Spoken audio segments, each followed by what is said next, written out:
2020. Gente, via Procuradoria-Geral do Estado, o Estado já formalizou 378 indenizações por desapropriação ou servidão administrativa na área rural e 186 indenizações estão em curso na área urbana do Complexo Barragem do Oiticica. Para explicar mais detalhes sobre isso, a gente recebe aqui nos estúdios o Dr. Francisco Salles, ele que é um dos procuradores que acompanha todo esse processo desde o início, desde o início da barragem de Oiticicas, aqui na região do Seridó. E ele conversa agora aqui com os ouvintes do nosso Panorama 95. Doutor Salles, obrigado por aceitar aqui o nosso convite. Seja bem-vindo aqui ao nosso Panorama 95. Qual a avaliação que o senhor faz do trabalho da Procuradoria do Estado nessa questão que envolve todo o complexo barragem Oiticica? Bom dia, doutor Salles. Bom dia, Marcos. Satisfação enorme mais uma vez estar aqui com você e agradecendo desde logo pelo espaço para que nós possamos trazer as explicações necessárias para todas as pessoas. A melhor maneira de fazê-lo é através do rádio, da comunicação em geral e televisão e tal. Então, bom dia a todos os ouvintes também, que Deus esteja com todos. E, amigo, é o seguinte, como você disse, nós começamos a atuar, a Procuradoria-Geral do Estado começou a atuar em 2007, com as primeiras desapropriações que foram exatamente as do eixo da barragem, do barramento, da parede, como é mais conhecida. Bom, de 2007 houve aquele intervalo até 2014, quando os governos federal e estadual resolveram pela retomada da obra ou pela continuidade dela, e nós fomos, digamos assim, instados a estar novamente à frente do processo de intervenção do Estado nas propriedades e nas posses públicas ou privadas, exatamente para poder proceder às indenizações e de modo a reparar todos os direitos, sobretudo os direitos individuais, mas não só estes, como nós temos também os direitos coletivos e difusos. Tudo isto nós procuramos amparar na proposta da intervenção do Estado e na nossa proposta, a proposta do nosso trabalho. Pois bem, e então, Marcos, nós começamos os trabalhos, dada a premência e as carências com que o governo nos colocou em mãos, esse encargo, essa missão pesada, e tivemos uma série de dificuldades porque a obra teve um planejamento muito precário. Ela foi muito bem planejada na questão da estruturação física, mas as obras sociais deixou muito a desejar. Então, nós tivemos que, como um carro andando e consertando, nós tivemos que ir fazendo todos os arranjos institucionais de modo a prestigiar, por exemplo, a história daquela comunidade ou de todas as comunidades que estão atingidas, a história, a cultura, enfim, tudo isso com o propósito de viabilizar a dignidade humana. Bom, partindo disso aí, Marcos, nós iniciamos o trabalho de intervenção propriamente dito, no que diz respeito à indenização das áreas atingidas, dos imóveis atingidos. Estas indenizações nós dividimos em duas frentes de trabalho. Uma voltada especificamente para a área rural, e a outra para a área urbana. E ainda uma terceira que sobreveio no curso do processo, isso mais ou menos em 2007, quando eu verificando lá a situação de uma pequena comunidade de 13 famílias, aproximadamente, chamada Carnaúba Torta, que eles eram prestadores de serviço, eles não têm terra, mas tinham pequenas agriculturas, pequena pecuária, trabalhava de mão de obra assalariada ou como arrendatários e tal, e esse povo ia para onde, Então eu me lembrei de reproduzir o que eu havia feito na barragem Boqueirão de Parelhas, quando nós adquirimos praticamente 10 imóveis para fazer reassentamentos. Então eu propus ao secretário de então, me parece, doutor Maírton, para que nós avançássemos nessa proposta de adquirir áreas para fazer o assentamento da comunidade de Barra da comunidade de Carnaúba Torres. Que seria, no caso, a Agrovila. Pois é, então é que veio, esse foi o primeiro momento, adquirir terra para amparar esse povo. E com isso aí, com a ajuda aqui do Procópio, que Procópio tem uma imaginação muito fértil e como agrônomo conhece muito bem e uma sensibilidade social incrível, então o Procópio imediatamente avançou isso para uma proposta de agrovilas, né? Inclusive estivemos no Piauí visitando, né, não uma agrovila propriamente dita, mas um assentamento do Denox, que é voltado para a agricultura orgânica. Então, a agrovila é uma espécie de assentamento diferenciado, né, daqueles do INCRA, porque ele tem uma proposta mais voltada, por exemplo, para a irrigação, apesar das restrições fundiárias e de solo que nós temos para isto, mas é possível, pelo menos, a gente viabilizar meio hectare irrigado para cada dos que serão beneficiados nas agrovilas. Mas eu falo da agrovila um pouco mais à frente, Marco. Mas, enfim, a agrovila é isso aí. Então, nós amparamos também nessa proposta a questão das agrovilas. E, com isto, a gente ampara toda digamos, a mão de obra assalariada, de arrendatários, de parceiro e tal, né? Que vai ficar, digamos assim, que são atingidas pela obra da barragem e, a priori, ficaria sem ter para onde ir. Então, ficariam abandonados e eles vão ser albergados nas agrovilas, mas eu falo daqui a pouquinho para você da agrovila. O que já foi desapropriado e indenizado até hoje? Bom, então, como eu falei, nós começamos pela área rural, né? Porque a nossa equipe, realmente nós não pudemos contar com uma grande equipe, como eu contei com a primeira vez, lá em Boqueirão de Parelhos, que eu contava com 27 pessoas me auxiliando, e nessa eu não contei com mais de 7. Então, eu tive uma certa dificuldade com relação a isso, inclusive treinamento pessoal, porque intervenção do Estado é uma área muito delicada, muito complexa, em todos os sentidos que você imaginar, social, econômico, juridicamente, então nem se fala. Bom, mas assim, nós dividimos esse trabalho, iniciando as indenizações das áreas rurais. Identificamos, pelo que temos até hoje, 391 unidades imóveis agrárias para serem indenizadas. Destas, nós operamos 378 já, de modo que nós praticamente consideramos concluída a área rural, as indenizações da área rural, né, onde aplicamos mais de 28 milhões de reais nessas indenizações. Essas indenizações, Marcos, nós já dividimos em duas partes, em duas frentes. A indenização completa dos imóveis, né, que ela se opera em duas circunstâncias.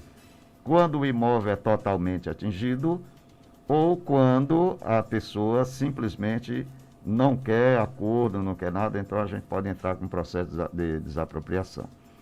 E a outra frente que nós trabalhamos, que as pessoas querem e preferem mais, é uma que a gente chama de indenização via servidão administrativa. Com a servidão administrativa, diferente da desapropriação, Marcos, os donos da terra não perdem as suas terras para o Estado, não é? Eles continuam proprietários. Apenas o Estado restringe o direito de propriedade dessas pessoas ou de posse. Ou seja, o uso, gozo ou fruição, que a gente chama, e dessas terras, elas são limitadas, né? Com relação, tem um aspecto do direito de propriedade, que a gente chama de disposição, que é o direito do camarada poder vender, poder fazer o que ele quiser na área dele, e essa parte da disposição, a servidão não atinge, não é? Então, para que o Estado quer a terra das pessoas? Para botar água em cima, não é? Mas aí, Marco, esse é um direito individual que do Estado, mas particularmente patrimonial, somente patrimonial. Mas, assim, além da questão de água em cima, nós temos outro aspecto, né, como eu falei do início aqui, que que o Estado se preocupa muito, que é com a questão ambiental. Esse é o que a gente chama de direito difuso, tá? Então, o uso, né, daquelas áreas, por exemplo, das servidões administrativas, que são formas, modalidades indenizatórias que nós adotamos para aqueles imóveis que não são atingidos integralmente. Ou seja, que vai ficar com área fora, vai ficar com área fora da linha d'água, né?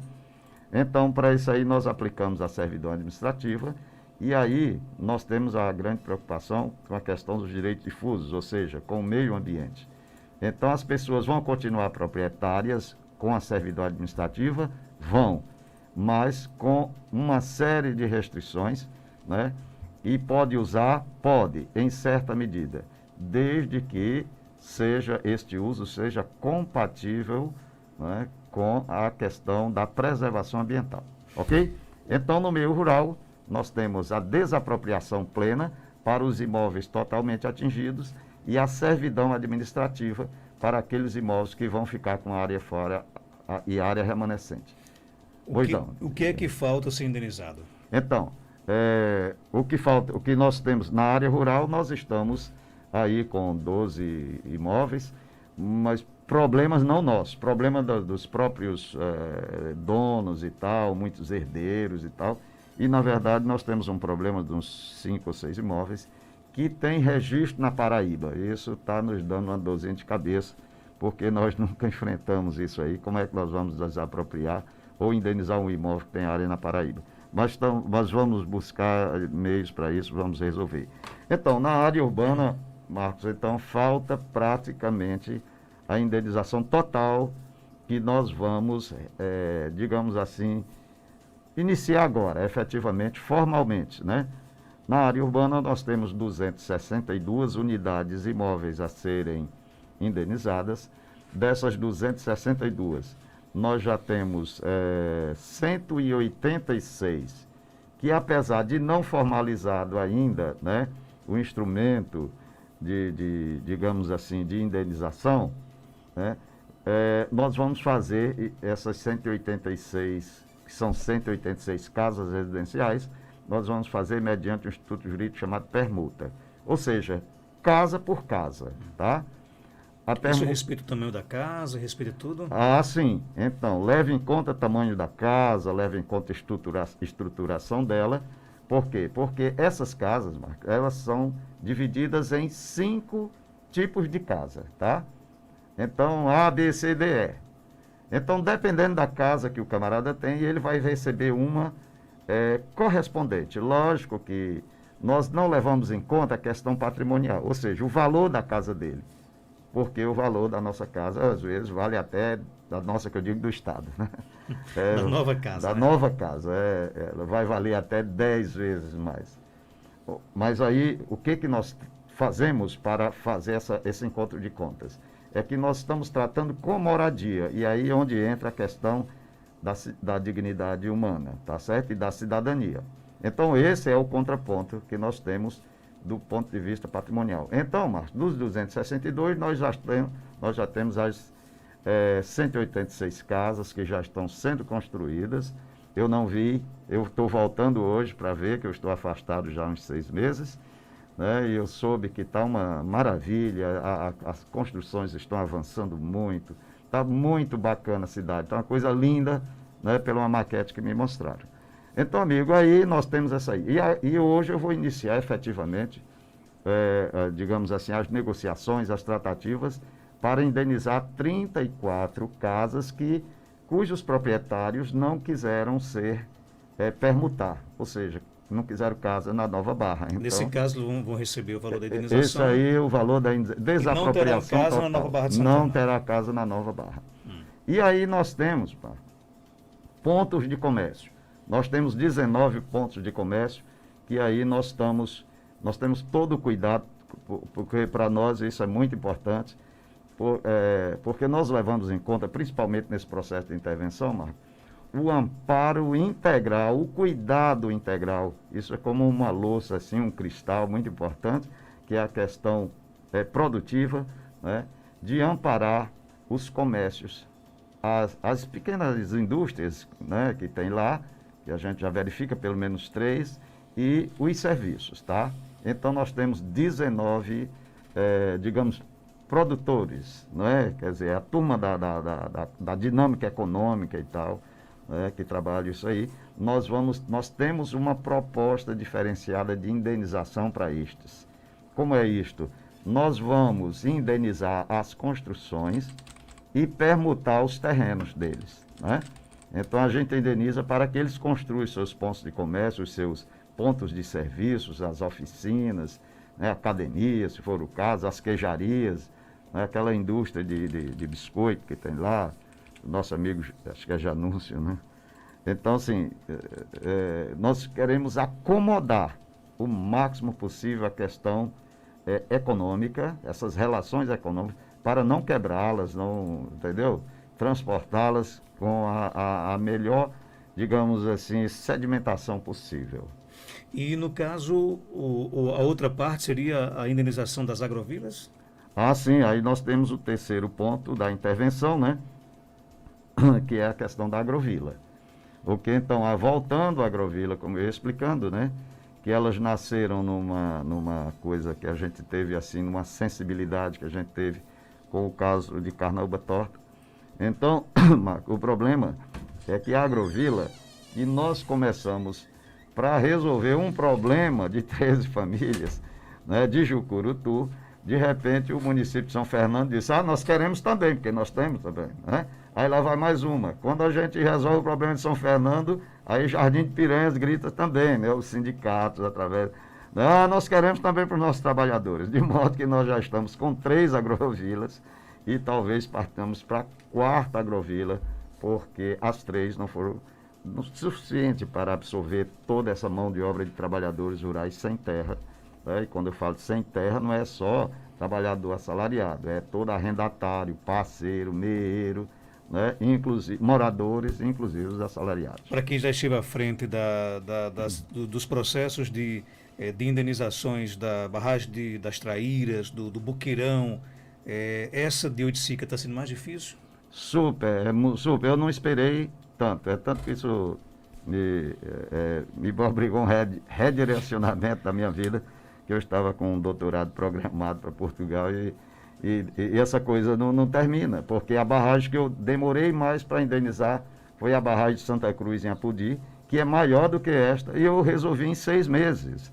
Então, quando eu aceitei o encargo, eu pensei que eu ia resolver em 1 ano no máximo. Isso me daria para eu resolver minha vida. Resultado, desde 2014 que eu estou e ainda não consegui. E parece que eu vou para mais 1 ano. Você vai adiar a sua aposentadoria, né? Não, aí já adiei. Essa eu já adiei. O meu doutorado é que eu perdi, mas a aposentadoria já foi. Doutor Salles, aproveitar aqui a ocasião, esta semana o ministro Rogério Marinho, né, declarou na imprensa da capital que o governo do Rio Grande do Norte teve 19 milhões de reais que foram repassados pelo governo federal para a obra da barragem Oiticica, bloqueados pela justiça para quitar dívidas não honradas pelo executivo estadual.